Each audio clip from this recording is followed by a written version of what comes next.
I want to say thank you to a lot of different people who had a huge impact on what we were able to accomplish today. First, starting with our administration, our president, board of curators, athletic director, and the alignment that our administration has in providing the resources that we need in order to be successful in recruiting in the Southeastern Conference. Also, I'd like to thank our recruiting staff and coaches for the hours that they've spent on the road, typing up itineraries, doing all the little things to make people feel special. I'd like to thank the coaching staff's families, wives, for the sacrifices that they've made. I'd also like to thank Brad Stevens, Chris Main, and our Eye of the Tiger group who loaned us planes and the financial support in order for us to take the flights and get to the places that we needed to be at. 36 flights for me personally in the last 14 days in order to try to close out this class. I'd also like to remind everybody that this is just a start.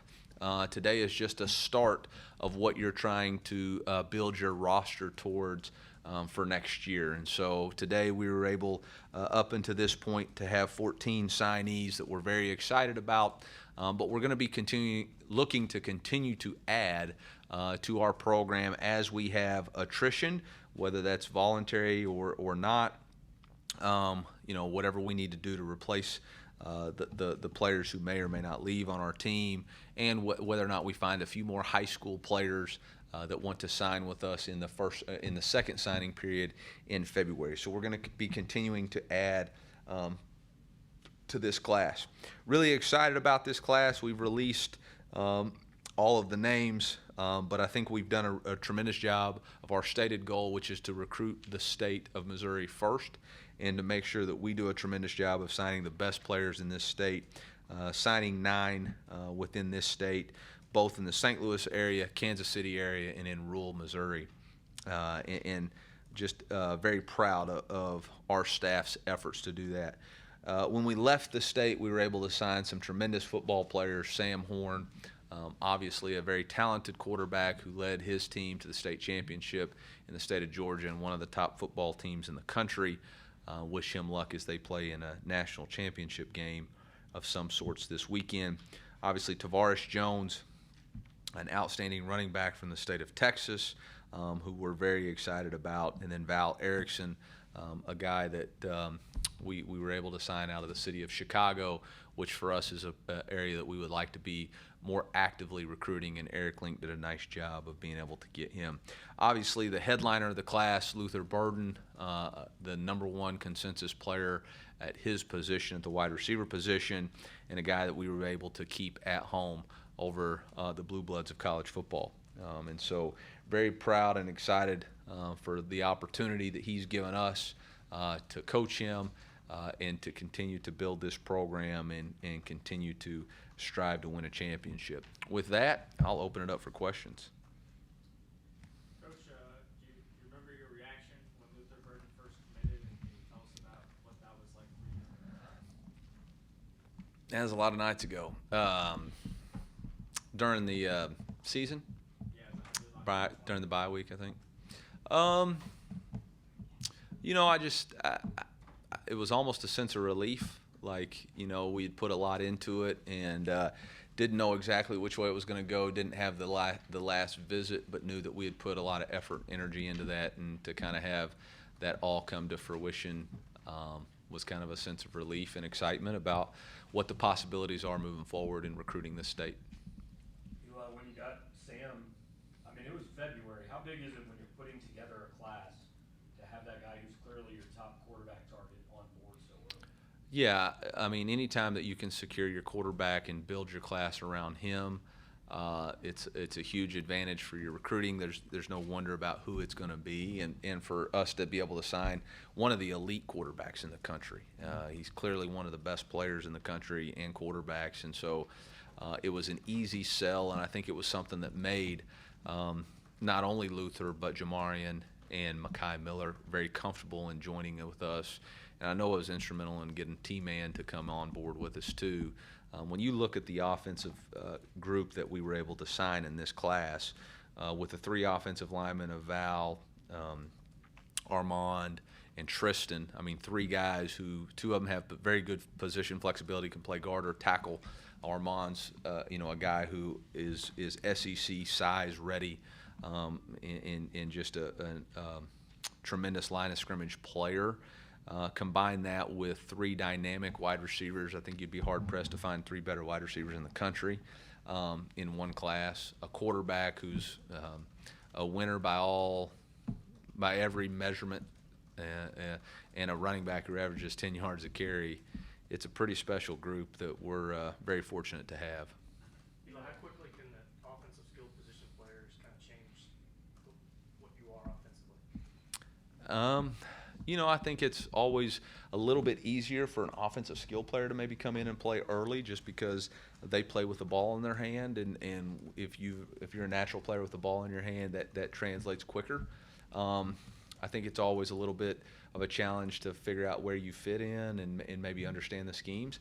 The good news is Luther Burden and Makai are early enrollees, so they'll be here for spring football and get a full 15 practices plus the walkthroughs plus the throwing on Saturday to really get accustomed to our offense, our terminology, and that's really the biggest thing, is how quickly can you learn the offense to play. And I think that'll be a big plus for those guys to provide significant early contributions. Speaking of those wide receivers, it seemed like you all were comfortable with just Makai and Jamarian, even if you didn't get Luther Burden in the fold. What about those guys, even though they maybe weren't ranked as high as Luther, made you like them? Well, I mean, Jamarian has got an incredible skill set. He's got great range and length. I think he scored.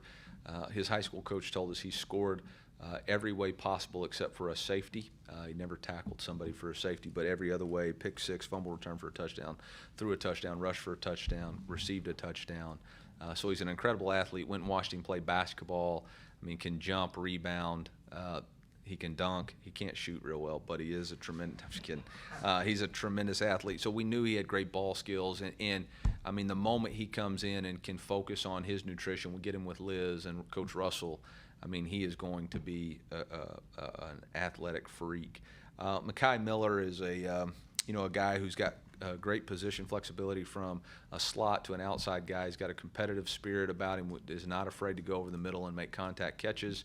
They used him all over the field, even lined him up at some running back stuff. So he's a dynamic player with the ball in his hands. I would say it's unfair to say that we would not have recruited another wide receiver. I think we just said we're going to get Luther or bust. And so when you don't have a lot of options, you kind of got to seal the deal. And Coach Looper and Coach Hamden and myself took that personal challenge on that, it's kind of like burn the boats, like we're either going to get him or we're not. And so that was kind of the mentality there. When you get a guy like Luther's big prospect from St. Louis, what does that do for recruiting moving forward and landed? Yeah, it really just gives us an opportunity at the University of Missouri and for our fan base to show the city of St. Louis how we're going to embrace these elite players and why what we're saying is important. We say it's important for these guys to play at home and the opportunities that they're going to have. And so now as a fan base, as business leaders, as supporters, we have to come through with those things and make sure that these players know that playing at home is going to provide them with significant benefits for their future in the game of football and outside of it.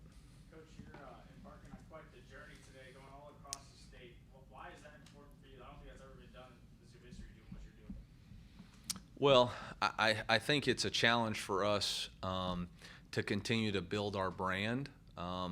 We didn't sell out a game this year at Faurot Field, and I take that as a personal challenge to myself that I haven't done a great job of spreading the message or building the program the way that we need to. And so hopefully by us recruiting at a higher level, continue to put a better product on the field, they'll see what we're trying to pour into this program, and maybe they'll match the intensity and match that ferocity, there's some sort of word there, that we're trying to have, and match the intensity. Because the reality of it is the only way we're going to get to a championship level is for us to continue to have a championship fan base. And I've got to do a better job of putting a championship product on the field.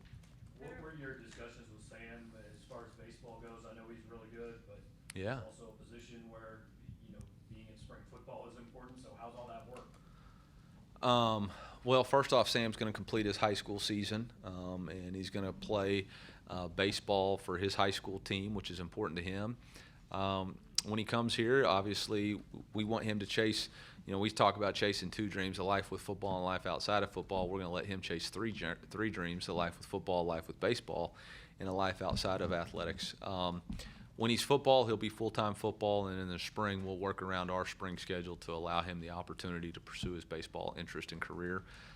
He's a tremendous player, and it's been done before. Obviously, myself and Coach Beazer have a good working relationship, and we'll work it out. Was Coach Beazer on Sam before you were, or were you there before? I don't know.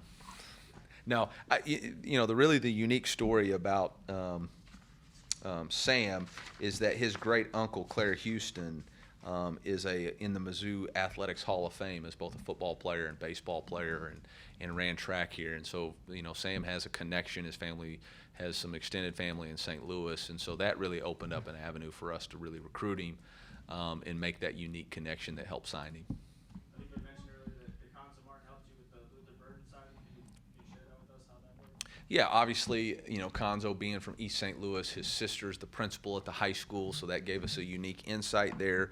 But we were also able to, Luther's dad played basketball at SLU, and Conzo had some influence over him as he was coming out, maybe playing some like AAU basketball or whatever it might have been back called in the day.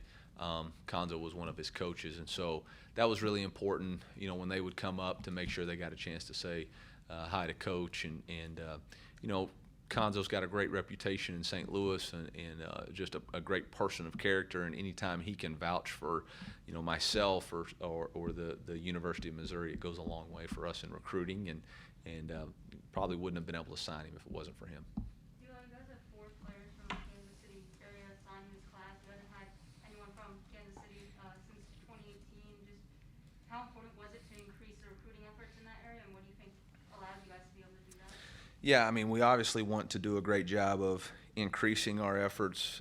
Every one of our coaches has an area in the state of Missouri, and we have 4 coaches in St. Louis and 4 coaches in Kansas City to make sure that we hit every high school and evaluate every potential prospect.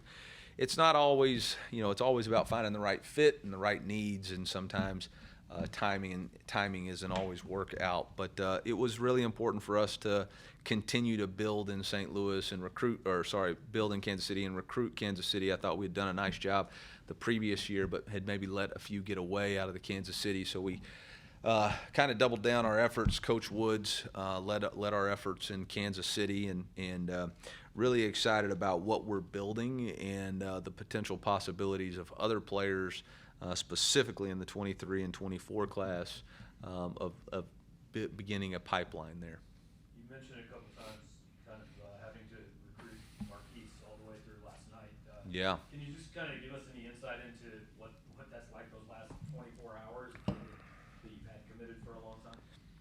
It's nerve-wracking. They pay me to be paranoid. You're always worried about who else is recruiting or what they've been, saying or selling. Luther Burden Sr. at 7:45 today said he lost the NIL paperwork. So, we were like, holy cow, what else is going to go on? But, I've been around funny business before, and you're never quite sure until people get the paperwork in. I was at Auburn when I think Cyrus Kwanjo announced for us at Auburn, and then 2 hours later sending his paperwork to Alabama. So, crazy stuff happens on signing day. I think there was something that happened today. So you're never sure, and you sleep. Coach Malzahn used to tell us all the time when I was coaching for him that you had to sleep with your phone on your chest with its ringer on, and I still do that every signing day. Phone was ringing most of the night. How much what? How much sleep did you actually get last night then? I don't know. I don't know. Probably 5 hours, 4.5. How about pronounce his name correctly? Is Tavares Jones? I call him T-Man, so I don't mess it up. Okay. Well, yeah. You don't see the City of El Paso come up too often. Just what happened into that? Was that Coach Luper, or what happened with that connection to land that? Well, we got to go wherever we can to find great players. Obviously, we had seen this tape And he was a young man that had some tremendous offers out of high school, and I think people had kind of figured he was a lock to maybe one school or another in the state of Texas. And as we did more investigation and research, we realized that wasn't the case, and so it allowed us an opportunity to get in and recruit him. His dad is active in the military, which Coach Loop had a connection there, and then his mother is a Border Patrol agent. And so, just being able to connect with people and provided us an opportunity to sign him. Hey, Isaac Thompson hasn't played a lot of football because of injuries. Just how do you go about kind of projecting him? And obviously he's highly recruited by other places, but you gotta have to kind of not guess, but project a little bit. No, obviously injuries are an unfortunate part of the game, and he was playing pretty well his senior year, playing both wide receiver and safety. But we were able to have him up this summer and do a private workout with him and Coach Wilkes, and so we're fully confident in his capabilities and what he's able to do as a defensive back. He's obviously got good junior tape and sophomore tape, so now it's all about his focus on recovery and what he can do getting back. But there's no concerns about what he will be for us when he's full speed. Hey, Wisner, back to Kansas City. You mentioned it had been a little while since you got a commit from there. The first one in this class was Max Wisner, who's a guy who's really vocal in the recruiting process. How important was that in kind of opening the door there? Yeah, Max was a guy that I'd actually visited in January. When I had first gotten the job here, Coach Woods had taken me around Kansas City to make a few stops at high schools, and we had watched Max practice basketball. Was our first commitment, and is a guy who can play, played both ways, offense and defensive end. I think his mom's the best recruiter on our staff, Kelly. So very excited about, their commitment to us, and there's, they were people who stuck with it and really took on that badge of we're going to rally everybody else around. Kelly still talks to Hickey, Thompson quite a bit, Isaac's parents, and Jim and Beth when I was down there visiting them. Kelly called while we were there and was talking about future tailgates and all that good stuff. So very appreciative to the relationship that those parents have built in order to continue to help us to close in recruiting. When you're trying to get these kids to stay home, whether it's St. Louis or Kansas City or just any of these areas, what is your pitch to guys in staying home and helping build this program? What's kind of been your messaging there? I think it starts with being able to represent your state, and your brand's never going to be more powerful or mean any more than the people that are close to you. And so as you play, whether you're from Lebanon, Missouri, or Booneville, or from St. Louis, or you're from Kansas City, or Blue Valley, Blue Springs, Joplin, Springfield, you're always going to be associated with the state of Missouri. And when you play for the University of Missouri, you play for this state. And I think you've got a natural fan base of around, 6.5 million in-state. Somebody said it's close to 10 by when you continue the outside skirts of some of our larger metropolitan areas. So you got a fan base of 10 million people that are going to be tuned into what we're trying to do on a daily basis. You got 10 Fortune 500 companies that are represented in this state, which is the third most, I think, or maybe the fourth most in the SEC footprint. So the opportunities for you to build your brand in a new day and age of college football with name, image, and likeness is here. And now all you have to do is take advantage of that. You have an opportunity on 7 Saturdays a year in Faurot Field to wear your last name on the back of your jersey. You got multiple Fortune 500 company CEOs who are going to be in the stands rooting for you and watching you, and now your resume is on tape for them. We have close to 500,000 living alumni that are going to be tuned in. We've got journalists, journalism majors and people that are all across the country in broadcasting and people who are going to always be tuned in. I mean, John Anderson has hit me with a text today. Nichelle Turner has hit me with a text today. People who have a vested interest in what we're trying to accomplish, and that's powerful for what we want to be. And those people are in tune to what's going on in the city or in the state of Missouri. Whether it's high school or transfers, can you give us an idea position-wise what kind of how you're hoping to finish out over the next couple months? Well, Again, when we were trying to figure out how we were going to finish this class or start this class off, the very first thing was trying to figure out, with everything that was going on, how do we figure out who's going to come back and who's going to leave because of the COVID seniors and all that kind of stuff. And so, we felt like this was going to be a small class anyway, and we didn't always, necessarily count for attrition, and you're just trying to replace the freshmen with the seniors. Now that we've had a few people enter the transfer portal, and I think we're still going to have a few more in the coming weeks, just that's the tendency of college football these days. I think we will, look in the portal for what we need to do in order to balance the roster. You can't have too many guys in one class. You can't have, 8 senior linebackers or, 6 senior offensive, 6 senior offensive tackles. You have to balance the roster throughout so that you don't have holes going into the next season. And, we've had some attrition at the tight end position, and so obviously we'll need to address those needs.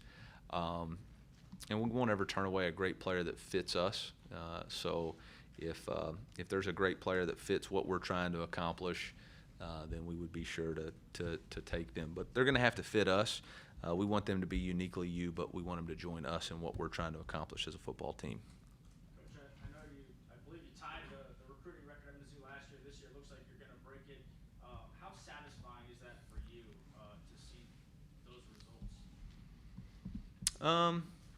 I think it's part of a competitor to always compete to be better today than you were yesterday, to be better tomorrow than you were today. I think it just sets a bar and a standard for what you're trying to accomplish and what the new normal needs to be. So, I challenged our staff this morning in our staff meeting that, today is a start in that we've got to get going on the 23 class. We've got to continue to finish out and close out recruits that we're closing on right now. And we've got to continue to close out on players that might potentially be in the transfer portal. Coach, you got Sam Horn, who obviously won a state championship. He was a Division I among others. How important is it for you when you're recruiting to not only value their individual accomplishments, but also, are they winners on the field as well? Yeah, winners win, right? Winners win. So you always want to recruit guys who understand what it means to be a champion and what the sacrifices that you have to make in order to be a champion. It's not easy, and it doesn't happen by circumstance or by happenstance.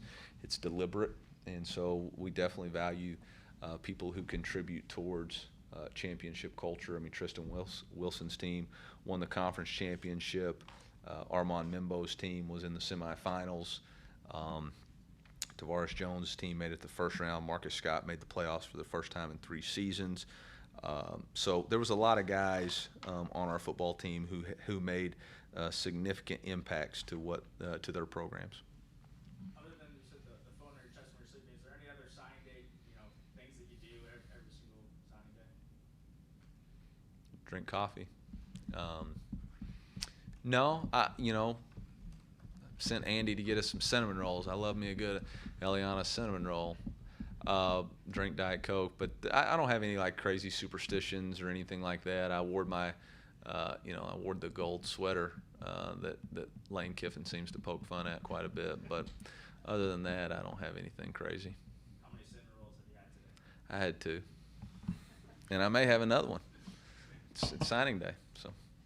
Throughout the course of the year, can you describe how aggressive you actually have to be in recruiting to maybe get the results you want on a day like this? You better recruit every day, twice a day, 3-5 times a day, text every day. It's constant. It's constant. It never stops. You always feel like you're behind. There's always somebody that you can be talking or texting to in recruiting in order to help you build a better relationship to try to seal the prospect. It seems like the early signing period has become now the thing to blame for a lot of stuff that's going on in college football. Do you think it's worthwhile revisiting whether this is the right time to do this? When this was first decided that we were going to do, everybody praised it. Everybody thought it was great because it was going to eliminate the stress on the young men and allow them to make a decision earlier and sign, and it would save college athletics money because we wouldn't be spending as much time out on the road. I think what we've done in college athletics is unintended consequences. We move the needle without thinking through what are the cause and effects. And what we're experiencing now is, just an effect of what we changed. I've been in college football since 2010, and there's been more changes to college football in the last 2 years combined than I think there was in the previous 8. Whether it's rule changes, NIL, transfer portal, all of this stuff combined, and it's hard to keep up. It's hard to keep up the landscape, and more than anything, I wouldn't say I'm afraid, but I'm unsure of what the future of college football is going to look like because of the unintended consequences that we're experiencing. This is no knock on the portal, but literally in the NFL, NBA, and Major League Baseball, they have free agency. But not every single person is a free agent every year. And currently, right now, in college athletics, we have a situation where every player is a free agent every single year. And I don't know that that's a sustainable way moving forward to build team sports.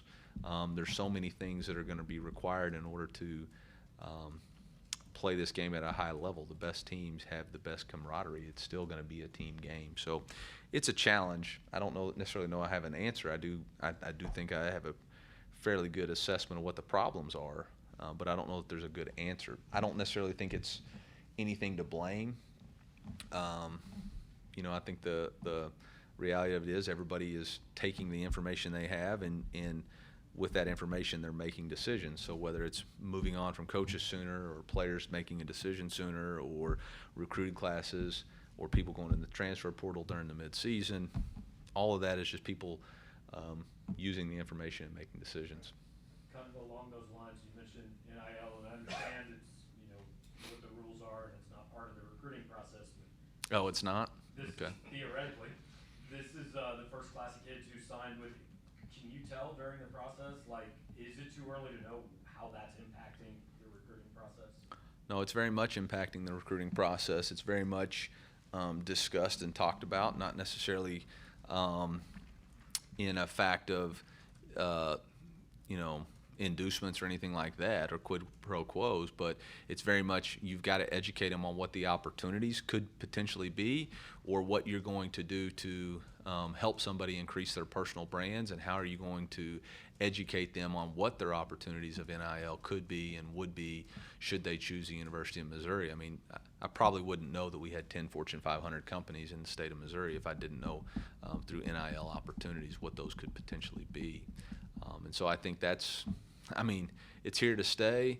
You're continually seeing things, There was a school that announced that they have every one of their offensive linemen received a certain amount of money each year, and then all of a sudden that week they were able to sign 2 5-stars and a 4-star. It is what it is.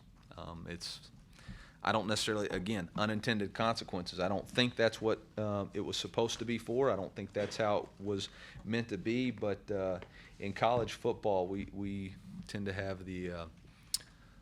we tend to try to find every way around a rule. With those unintended consequences, yeah. How do you personally navigate that? How malleable do you have to be to sort of adjust to? Yeah, I think you can either adapt or die. I mean, that's just the reality of it. You can either, stick your head in the sand, or put your fingers in your ears and stomp around and throw a fit about it, or you can adapt. And that's what we have to do. I think everybody has to adapt. Our administration's done a tremendous job of trying to adopt new ways for us to educate our athletes about NIL, and whether or not we partnered with Open Doors and provide them with opportunities to visit with companies, giving them the experience they need in order to market themselves. Our fan base is going to have to continue to embrace NIL and what that means for us to compete in this league.